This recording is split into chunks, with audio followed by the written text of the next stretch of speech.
The number of active listings in the Portland metro area flatlined for the first time in months. I'm Ron Milligan with RE/MAX Select in Portland's Pearl District, and what I have for you is our regular market update, our weekly market statistics for the Portland metro area, both the Oregon and Washington side of the border. So let's start with the big story, which is the number of active listings. We only saw an increase of about 25 listings from last week to this week. When I compare that number to last year, that number was 3425, which is a 37.1% increase in the number of active listings that buyers have to choose from this year over last year. What's interesting about that is last week, that number was more than 50%. And what happened was last year at this time, the number of active listings jumped up for the first time by about 300 listings. So we saw that number, that difference between last year and this year in the number of active listings decrease for the first time in many weeks. Part of what's going on, I think, is just a lot of folks are out of town, including a lot of agents. Some agents that I've been dealing with on transactions and agents in my office are out of town. And I think what it is, school got let out, it's summertime, and a lot of people looked at the 4th of July and said, you know what, I might take some time off before and some time off after and make a big vacation of it. I think a lot of agents are taking a deep breath after the frantic pace of that market that we've had for the last year and a half, and are just decided to take a break. And when agents leave town, properties don't get listed, homes don't get shown, offers don't get written, and price reductions, something we'll talk about, don't get signed. So, I'm not sure about you, but when I've been driving around the last couple of weeks, I've not encountered any traffic at all. I think people are just out of town.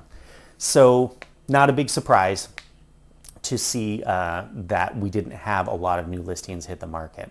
So on the other side, something kind of interesting is that the number of new pending deals, the number of new transactions kind of stayed the same. We came in at 701, the previous week it was 735, and the week before that was 729. So the number is staying the same, not a strong number. Normally we see bigger numbers this time of year, but a consistent number. So, at the very least, there were some agents that were out there writing offers on properties for their clients, and those offers were getting accepted.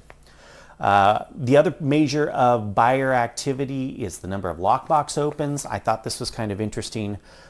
This last week, the number was down 1.1% versus the previous week.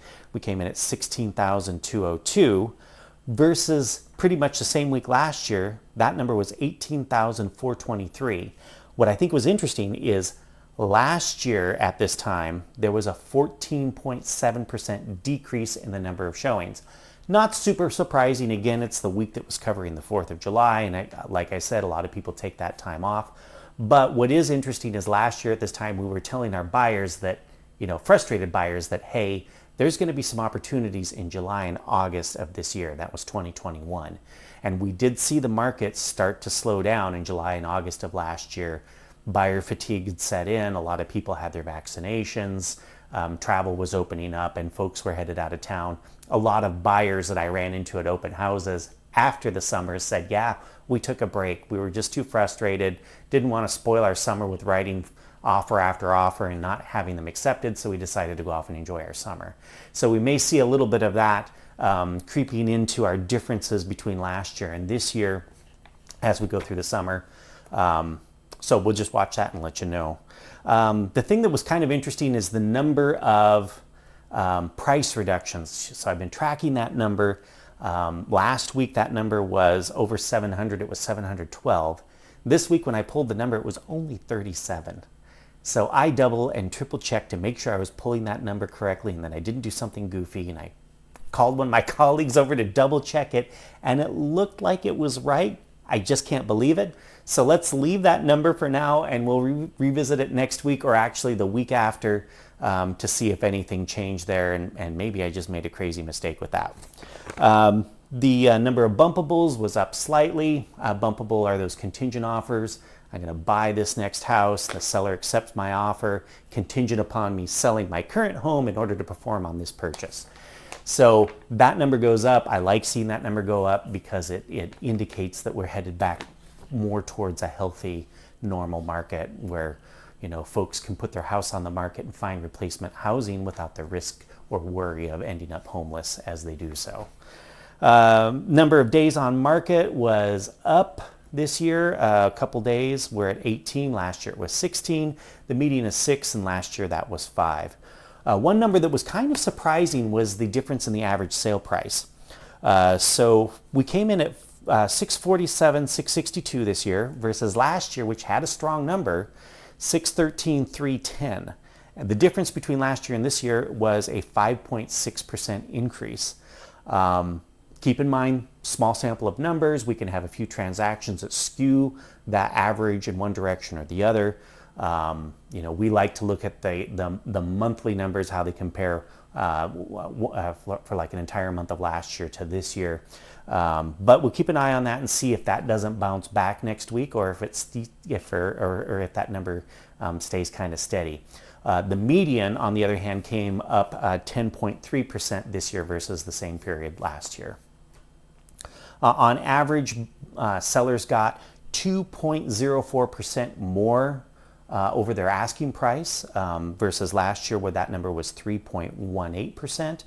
The median this year was 2.91. The median last year was 5.13% over the asking price. So that's what I've got for you this week. I suspect that next week's numbers are going to look kind of goofy as well, just because it's, we're going to be looking at the week of the 4th of July, so we're going to have, fewer days open for the escrow companies and the county to record deeds, fewer transactions. And I think we're going to have, although I did look at the listings were up a little bit this morning, but I think we're going to have kind of a suppressed number of new transactions going under contract. So of course I will be here next week and let you know what we find. In the meantime, if you have any questions, feel free to reach out to me or post a comment down below. I do read all the comments, and I would love a thumbs up if you want to give me one, and if you know of someone who might find this information helpful, please share this video with them. And we'll see you next week.